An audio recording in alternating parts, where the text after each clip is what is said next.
দিল্লি। প্রধানমন্ত্রী নরেন্দ্র মোদীর অফিসে একটি ম্লান আলো জ্বলছে। টেবিলে ছড়ানো কাগজপত্র, বাংলাদেশের বিদ্যুৎ প্রকল্পের ফাইল, কয়লার চালানের হিসাব। মোদীর চোখে একটি ধূর্ত হাসি। বাংলাদেশকে শোষণের পুরনো খেলা। তার উপদেষ্টারা চুপচাপ পরিকল্পনা সাজাচ্ছেন, কিভাবে কয়লার নামে মাটি পাঠিয়ে লাভ করা যায়, কিভাবে বাংলাদেশকে আরও ঠকানো যায়। কিন্তু তারা জানেন না সময় বদলেছে। দূরে বঙ্গোপসাগরের ঢেউয়ে একটি গর্জন, যেন বাংলাদেশের জনতা জেগে উঠেছে। মোদি ফাইল বন্ধ করলেন, কিন্তু তার কানে ভেসে এলো জাহাজের হুইসেল, কয়লার নামে মাটির চালান ফিরে যাওয়ার শব্দ। বঙ্গোপসাগরের মাতারবাড়ি বিদ্যুৎ কেন্দ্রের জন্য ভারত থেকে আসা একটি কয়লার চালান সম্প্রতি আলোচনায় উঠেছে। ৬৩,০০০ টন কয়লার প্রতিশ্রুতি ছিল, কিন্তু চট্টগ্রাম বন্দরে জাহাজটি পৌঁছতেই ফাঁস হয়েছে ভারতের জোচ্চুরি।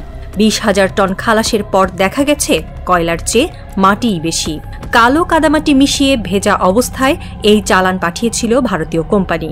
বিশেষজ্ঞরা বলছেন কয়লা শুকনো হয়, কিন্তু এটি ছলনার নমুনা। বর্তমান সরকার এই ভেজাল গ্রহণে অস্বীকৃতি জানিয়েছে। জাহাজটি বন্দরে বহির্নোঙরে পাঠানো হয়েছে, আর পুরো ৬৩,০০০ টন ফেরত দেওয়া হয়েছে। এটি ভারতের জন্য একটি লজ্জার ধাক্কা। ভারতের বাংলাদেশকে ঠকানোর ইতিহাস পুরনো। ১৯৭১ সালের পর থেকে উন্নয়নের নামে সহযোগিতার ছলে বাংলাদেশের ওপর দাদাগিরি চলছে। শেখ হাসিনার ১৫ বছরের শাসনে এই প্রতারণা চরমে উঠেছিল। বিশেষজ্ঞরা বলছেন, হাসিনা ক্ষমতায় টিকতে ভারতের তোষণ করেছেন। কয়লার এই মাটি তারই ফল। ইন্দোনেশিয়া থেকে কয়লা সংগ্রহের টেন্ডার পেয়েছিল একটি ভারতীয় প্রতিষ্ঠান, কিন্তু তারা কয়লার বদলে মাটি পাঠিয়ে লাভের পথ খুঁজেছে। এটি শুধু একটি চালান নয়, ভারতের শোষণের দীর্ঘ গল্পের একটি অংশ। গত ১৭ বছরে ভারতীয় কোম্পানিগুলো বাংলাদেশের বিদ্যুৎ খাতে আধিপত্য গড়েছে। গ্যাস, কয়লা, বিদ্যুৎ সব তাদের হাতে।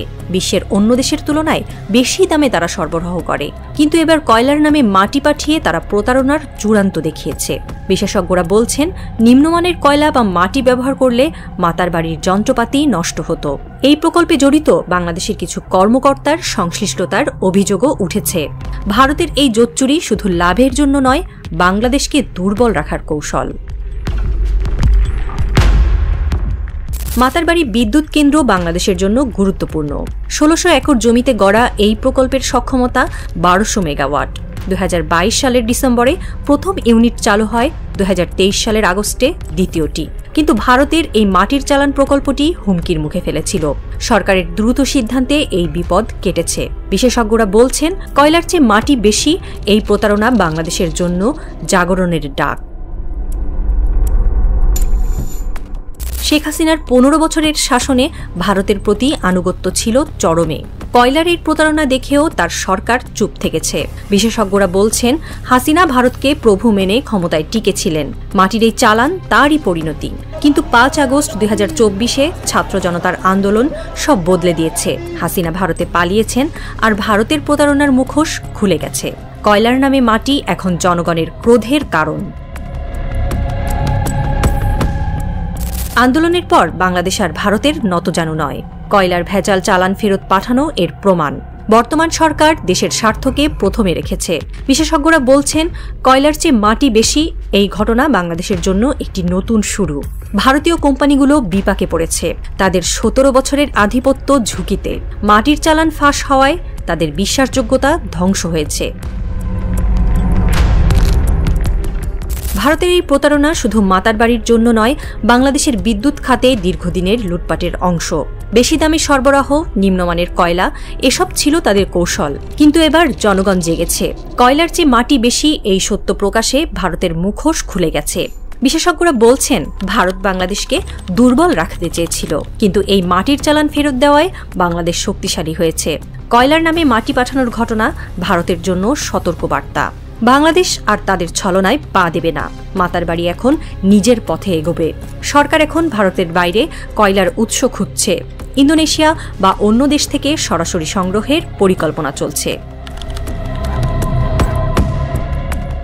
দিল্লির সেই রাতে মোদি জানালার দিকে তাকিয়েছিলেন নিঃশব্দে।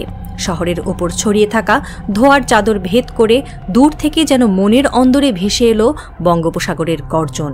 গম্ভীর, ধৈর্যশীল অথচ হুঁশিয়ারির মতো।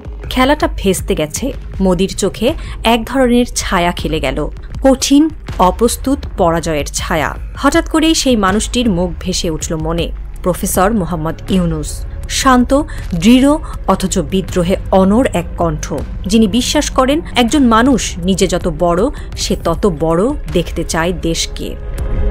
মোদির চিকন ঘাম যখন গঙ্গা নদীর মতো ছুটছে, তখন ঢাকার আকাশে কাঁঠাল পাকা গরম, বাতাস ভারী কিন্তু বুক ফাটানো এক অহংকারে ভরা। শহরের অলিগলিতে কিশোরেরা বলে, আমাদের নেতা নত হয় না। কৃষক, রিকশাচালক, ব্যাংকের অফিসার সবাই বুঝে গেছে এই দেশ এখন শুধুই প্রতিবেশীর অনুগত সেবক নয়।